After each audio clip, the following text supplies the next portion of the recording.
Some of you know, some of you have heard me talk about this, so I want to talk about briefly about this, which is experimentation. And these are concepts that I'm trying to apply to myself. So we're gonna experiment, and we're gonna experiment with making shorter videos.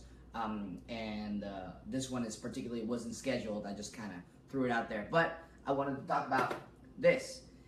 And I've been saying that I was gonna talk about this to a couple people, so I'm gonna tag you guys after I'm done with the talk. Great, so let's talk about leverage. What is leverage? A lot of you guys understand the concept of leverage. Maybe you even use this word all the time. But just like I've been saying before, just because you know something doesn't mean you know something, right? Just because you understand the concept, you know about it, doesn't mean that you are really applying it, right? And I'm using the lever, right, example. So, what does this mean? So, in its totally physical sense, right? Leverage is applying force using a lever, right? Like something that gets you, right? But really, the application we want is doing something to maximum advantage. That's basically it. So, why am I talking about this? Well, for a couple of reasons. But for example, yesterday I had a call with a really nice, really great person. She's starting her own business and she's doing a lot of different things. And we were thinking about, the different things that you have to do as a business person, all the different things you have to juggle. And yet, you only have the same amount of hours a day that everybody else has. So this is a challenge.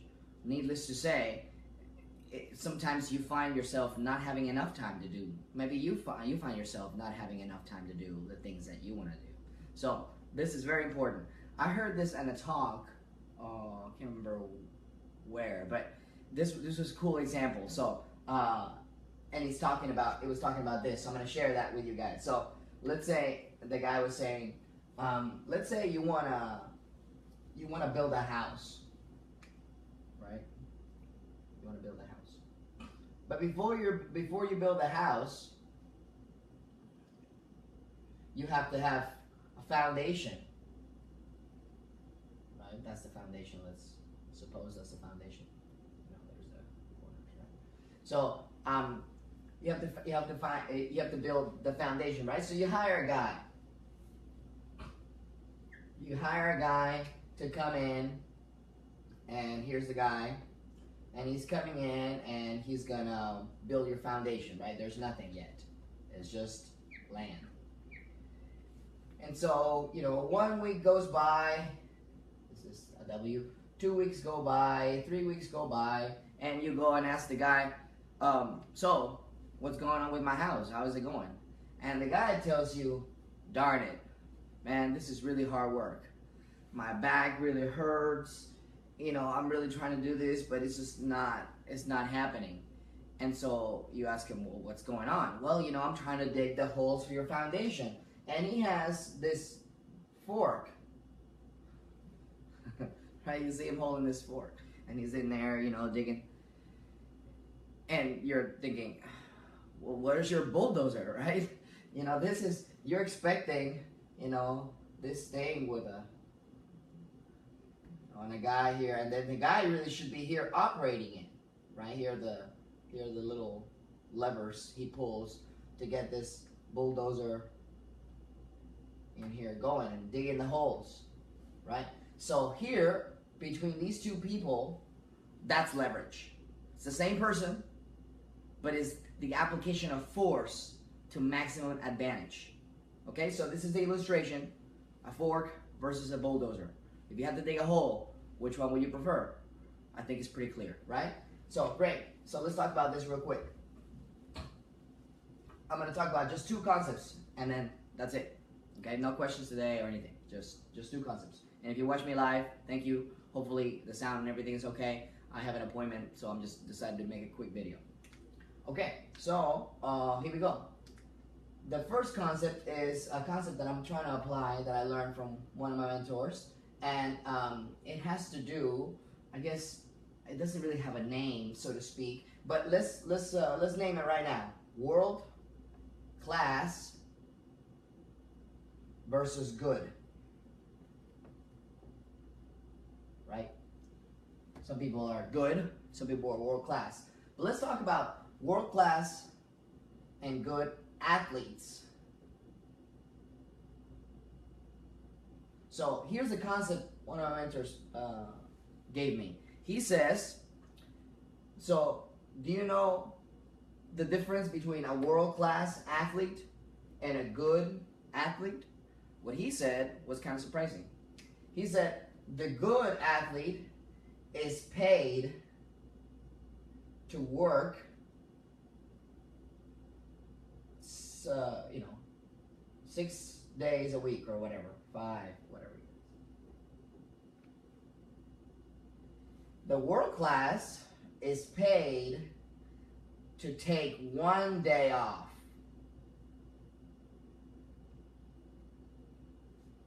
Okay, I'm gonna explain this just a second. So, the good one, okay, you get paid to work 6 hours or 6 days a week or whatever, right? The world class athlete though, he has to be paid to take 1 day off. Now I'm talking about leverage. Why would I be talking about a day off? Because you need a day off, right? It's important for you to work hard, the hardest you could do. And now for some of you, what really needs to be happening is you need to work harder or you need to procrastinate less, whatever it is. But for I have some friends, and I will be tagging those. Have a really great friend. She's an amazing singer, great person, just the sweetest girl that you'll ever meet. And she works so hard. She works so hard. And sometimes she works too hard. And then if you don't take this day off, right, what happens when you don't take a day off? Even a world-class athlete can get injured, can get sick. I have some friends experiencing back pain. I have some friends experiencing stress, getting sick constantly. So this, without taking this day off, it turns out to be maybe a week sickness. And so you don't want to do that. That goes with leverage. You want to use the time that you have to its maximal advantage, but yet still have time to rest.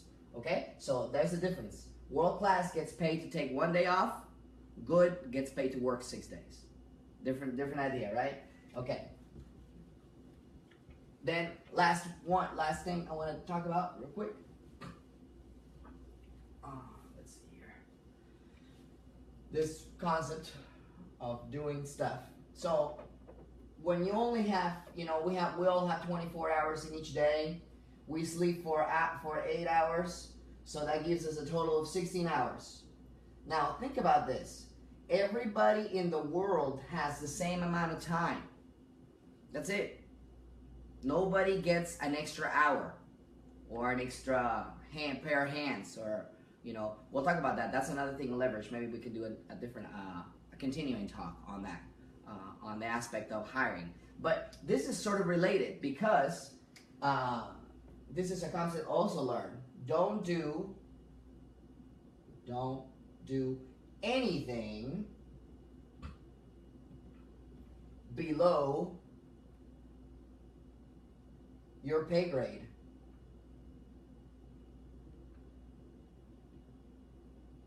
Okay? Don't do anything below your pay grade. And what do I mean by that? Well, this is not about being an elitist. This is not about being like, oh, I'm too good to, cook my own food or wash my own clothes. But I'll give you a practical example. So right now, I'm building a list of prospects for, I don't know, I think you guys know that I started a digital marketing company. So anyways, and we're working on some prospects, and it's, this big spreadsheets with lists of emails and, all this, websites and locations and suburbs.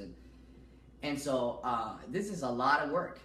This is a lot of work, but a lot of it is not very hard, right? So I outsourced it. I hired somebody to go through this and do it for me so that I could focus my mind and my time into something that was more productive and sort of beyond the second or third step. So instead of thinking, okay, well, I got to do this thing, which is fine. I could have been like, well, I got to do it. This is going to be important for me. Well, it's true, but really somebody else could do that. So the problem that I think a lot of business owners can find themselves in is lack of delegation skills. Is that a little weird? to get somebody, like when I have my assistant carry my calendar, and she schedules events, she puts stuff in and out, she books flights, that's all this stuff. And so when I first did that, I was like, that's odd, like, really? But this is very interesting. One of my mentors, we'll talk about Matt a lot.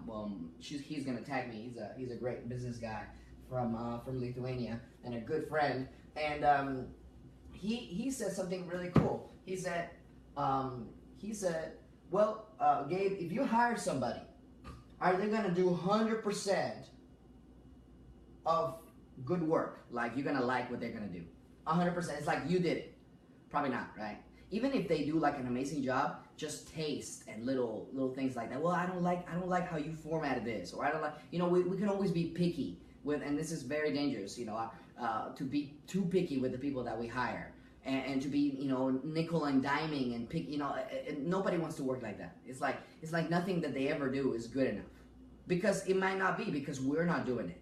But see, that's sort of the technician's mentality. That's sort of an employee mentality. You can't let that scare you. So he said, you're not gonna find anybody that does work exactly like you do. You're probably not even gonna find somebody that does 50% of what, the way you like to do things. Or maybe you're just a really great person, so you won't even find somebody that does half what you do. But check this out. What if they did 30%? Only 30%. Right? And you were okay with that. You were like, fine, 30% is okay. And then you went on to hire 10 of those. Right? And this is not only about hiring. This is like, maybe you want a soccer team, right? And you have unique teammates, right? Maybe they don't play, or they're not as good as you. But what if they could only do 30%? And then you have another 10, right? You guys know I'm a big soccer fan, right? So that's 10 people you hire plus you, that's 11. That's a soccer team right there, right? So maybe you had 10 that could only do 30%. Employees, teammates, co-workers. But if you do that now, you have 300%. That means there's 3 of you. Would you like to multiply yourself by 3? That'd be cool, right? And I found that to be true. When you give up this sense of control, this, I don't know, should I do this? Again, this is the employee mentality. This is the very narrow focus mentality, which is not bad. It's good to have sometimes. But if you want to use leverage, you have to get on top of that bulldozer and drive it and just dig the hole.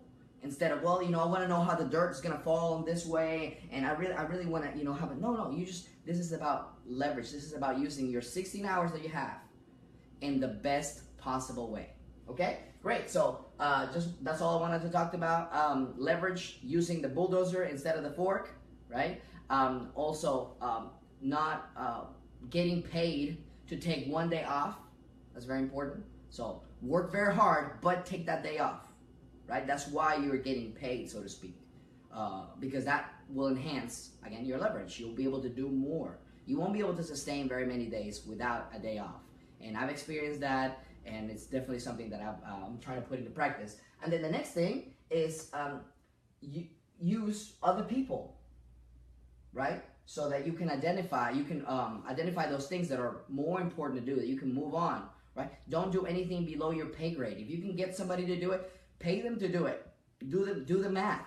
The real math here, guys, is that money, you can always get money back, but you cannot get time. So if you need to hire a consultant, if you need to hire somebody to help you with your advertising, like I do with some clients, like if you need help with somebody just around the house, do it, right? Like one of the things, I'll give you an example, my dishwasher, right? I never wash dishes. And I could be thinking here, well, how much money am I spending on electricity? Well, yes, but you know what? I could put my dishes in there, I set it to wash, and I leave, and I spend time with those that matter to me. You tell me, which time is more valuable? For me to sit here and wash the dishes, or for me to go out there and be with the people that are important to me? All right, guys, thank you so much for watching. We're going to be experimenting with different formats and different lengths of videos, and thank you. All right, bye-bye.